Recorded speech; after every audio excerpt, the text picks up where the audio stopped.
Hey everyone, it's Jake at Jake's Metal Chat. Hope you're all well, and welcome to episode 19 of my Metal Vault. If you're brand new to this series, let me give you the rundown. But to all of you who've been watching this series for a while, you know what to expect. I will be exploring and showing you my favorite albums within heavy metal, thrash metal, death metal, black metal, doom metal, sludge metal, folk metal, all of that excellent stuff. And I have another excellent band with one hell of an album. It's their debut. And of course, these guys said they don't need an introduction, but they're going to get it. They formed in 1988 in Montreal, Quebec, Canada, and still going strong today. And I know they're playing here in the UK. I can't remember when. I think it's not next month, but I think the month after that, and they're playing with another band that I have not seen live yet. So I'll have to get myself there because I want to see these guys again. And I want them to play stuff from this album. It's one of my favorites, along with their second album. Of course, I am talking about Cryptopsy. This is their debut from 1994. Blasphemy Made Flesh. You'll know the band, you'll know that logo when you see it, because you know always finding new bands to all the newcomers checking out this series. But to all you veterans, you're gonna know Cryptopsy inside and out. I got this at Black City Records, the shop where I get all of my CDs, vinyl, and cassettes. This is an original pressing. Someone bought this in. Not sure where the person got it from because I didn't meet the individual in question. But they had a ton of stuff. This was one of them, and I was like, I'm going to get this before someone else does. And now it's in my collection. And putting it on my, record player slash CD player slash cassette player when I was sorting out my room, like sorting out t-shirts, putting them in drawers and stuff, and getting into it. Just one hell of an old school, just quality old school death metal from 1994, around the time where death metal wasn't, as popular.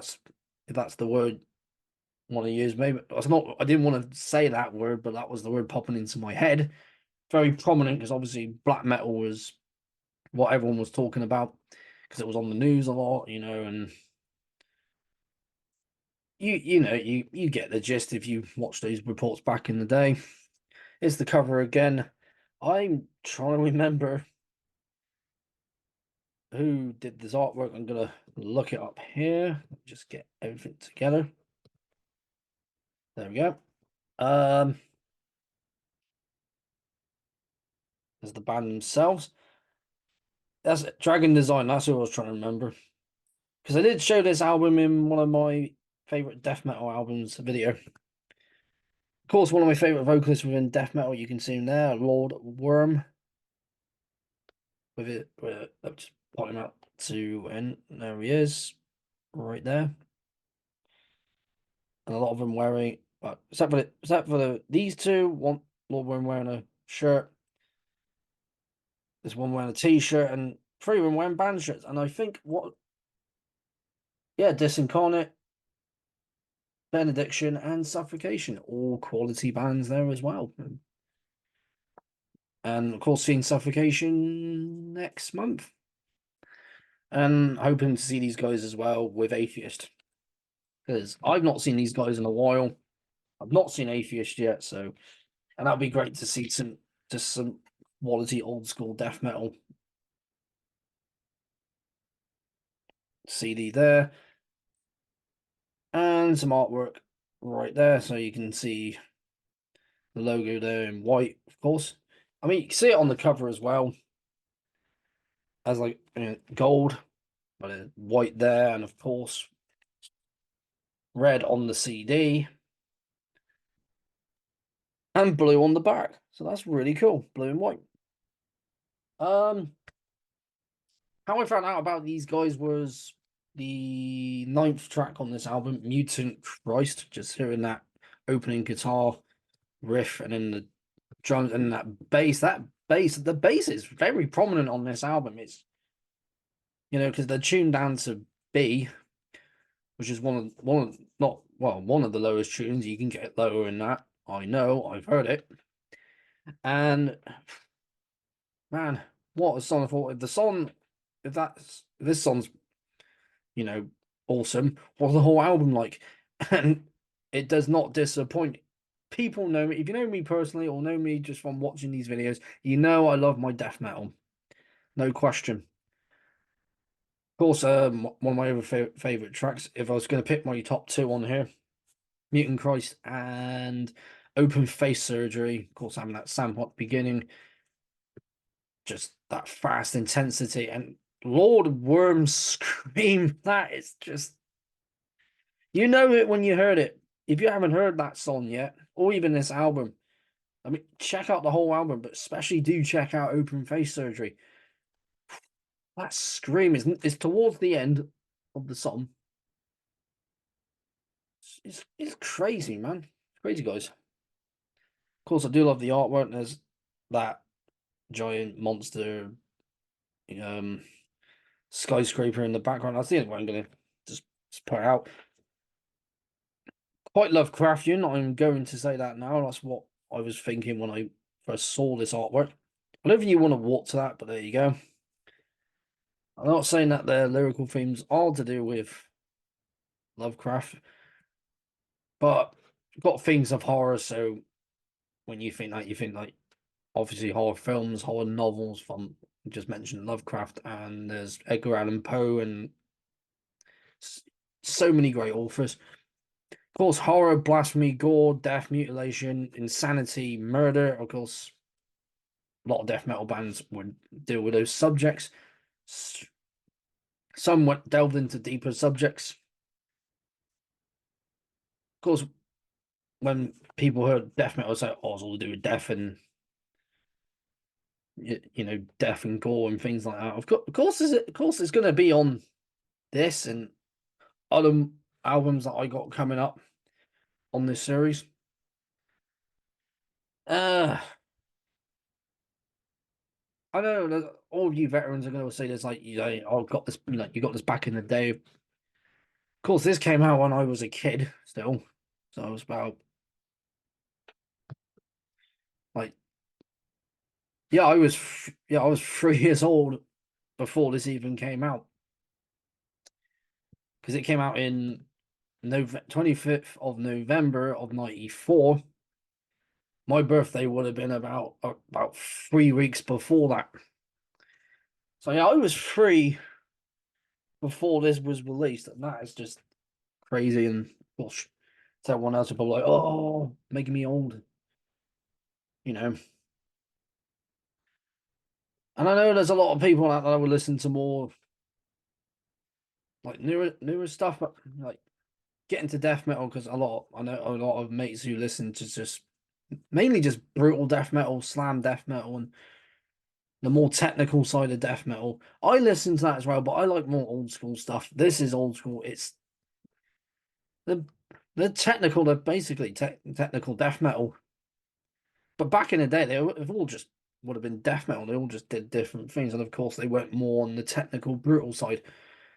And when I think brutal death metal, like old school in that sense, like pyrexia, internal bleeding, suffocation, one of the biggest ones there. In terms of how in terms of the amount of popularity they got over the years. Of course, death metal back then was like a very underground thing. In a sense, it still kind of is. And this band, of course, like I said, it came out in '94, and obviously death metal wasn't as prominent around that time. It made a resurgence back in the late '90s. I know that, but there were still death metal bands still making albums around that time, and they still kept going, even though not everyone was listening to death metal. But this is an album that cannot be ignored. Same with same with more albums like this that I will be covering. It cannot be ignored. You know, the guitar tones, the bass sound, the drumming, the vocals. The vocals are nasty and thick. The guitars are just absolutely nasty sounding. Say the bass is just a monster, and the drumming is an uncontrollable machine, and it's nuts. So put all that together, put all those guys together in one room to record this absolute monster of a masterpiece right here. Is timeless as well. I've said that before, and it's gonna keep being said because that's the word I will be using. Absolutely timeless masterpiece and sick, disgusting, nasty, horrible death metal. And it is in that list. And I have so much more to show you in terms of that, and you know, going back to like the late 80s as well. A lot of quality death metal was coming out then. And one of them I will be covering here. But I'm still in the 90s when it comes to that genre, and so I just have so much more, you know, that matches the quality of this album so much more. And of course, you want more Cryptopsy after this. You have their 1996 release, None So Vile. So 2 years later, they released another monster of an album, which again, absolutely love. They had a demo out in 93, but before I get to that, like I said, they did form in 1988. They were under two different names before that. They were under the name Obsessive Compulsive Disorder, like the first part of when they formed in 88, only for a short while before changing it to Necrosis. And for anyone from Bristol and UK scene as a whole, metal scene as a whole, if you remember a Bristol band under that name, yeah, those guys were great. And of course, they even mentioned the fact that they were called Necrosis back from 88 to 1992, and they even released an album under that name, which I've yet to listen to, and I'm going to listen to it. And of course, 92, they're under a band called Gomorrah. Gomorrah. Just trying to figure out how to pronounce it. Then I might have said it wrong, might have said it right. But and then only for that short while in 92 before changing it to the name that we know today. And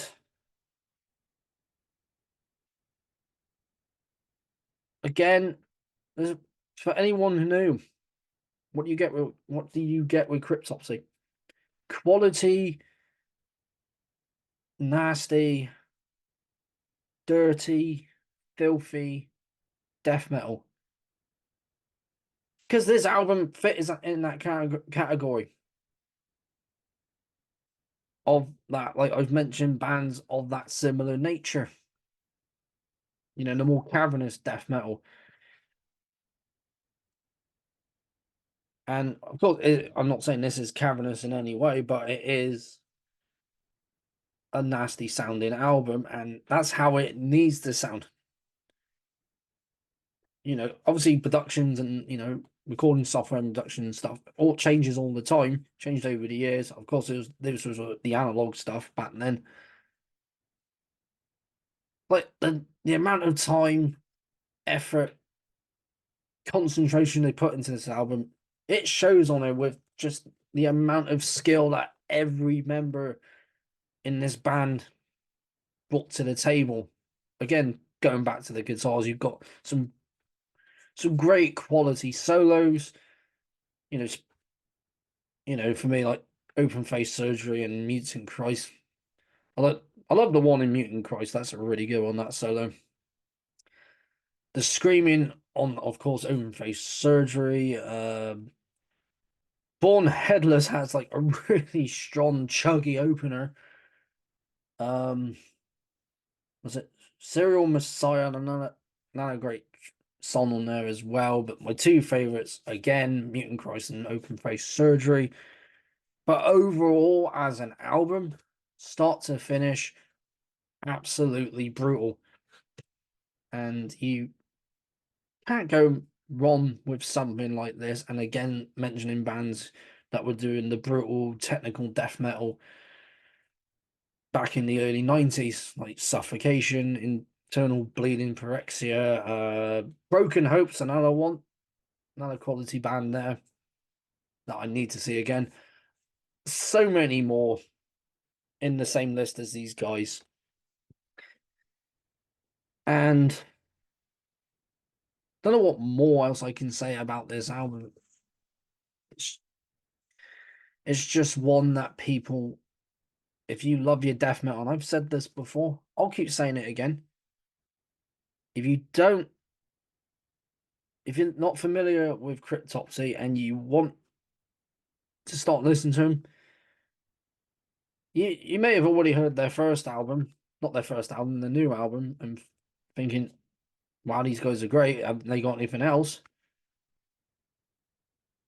You want to go like to the very beginning of the band, I suggest starting here. Unless you find their second album first and then work your way back, and once you heard this and then work your way forward. You're more into your old school sounding death metal, this will be more for you than the newer stuff. But everyone has their opinion and do love what they love. And I love my old school death metal, and this is why it's in my list of favorite death metal albums, and why it's on this list, because it needs talking about. And I don't know if it got overlooked completely, but obviously of course, going back to like bands who do like the more technical side of death metal, like just mentioned Cannibal Corpse, started going a bit more technical after Tomb of the Mutilator, starting to get a bit more technical there. But I think they started getting more technical from their fourth album, the last one to feature Chris Bonds, of course, The Bleeding. Came out the same year as this, that's why I'm mentioning it. Yeah, and I think that might have been like there, but then everyone was talking about that album. But there's an album that needs a lot of love and attention as well. It's sick, it's brutal, it's heavy, it's intense, and it's quality death metal that everyone, if you love your death metal, then I highly recommend you give this a go. Cryptopsy and Blasphemy Made Flesh. And that is it for another episode of my Metal Vault. Nearly done with this page that I'm looking at right now. I got 3 more to do, and then I can schedule the other ones. And then once those are done, schedule the other ones. And once all done, then write some more albums to talk about. Been thinking about doing a poll, like I said, about what do you want me to continue with the 80s and 90s of, metal bands and albums from the 80s and 90s, or do you want me to go back further? Because I've mentioned before I may start showing albums from the 70s, which are more on the proto metal side, but of course, listening to them, there's just got that basis of heavy metal, and also covering some albums from the early 2000s as well, and just sticking with the early 2000s. But I'll let you decide. I will make that poll at some point this evening. Of course, I'm recording this Friday. It will be out Saturday because I'm out tomorrow, so I won't be able to do it then, because by the time I get back from where I'm coming back from, because I'm going to be going to Birmingham tomorrow, won't have time to do it. So, what? Do it Friday. Get it scheduled for Saturday, and it'll be out then. So, thank you very much again for checking out my Metal Vault. If you are brand new to the channel, please don't forget to like this video, share it around, comment down below if you have anything to comment, anything you would like to say about this video, about the band. And also, most importantly, do not forget to subscribe and do keep up to date with everything that I will be sharing. I will, again, I've mentioned this before, but I will mention it again. More chats are on the way. So thank you very much for tuning in. I've been Jake and Jake's Metal Chat. Keep that banner of metal held high, and I'll see you all again in my Metal Vault.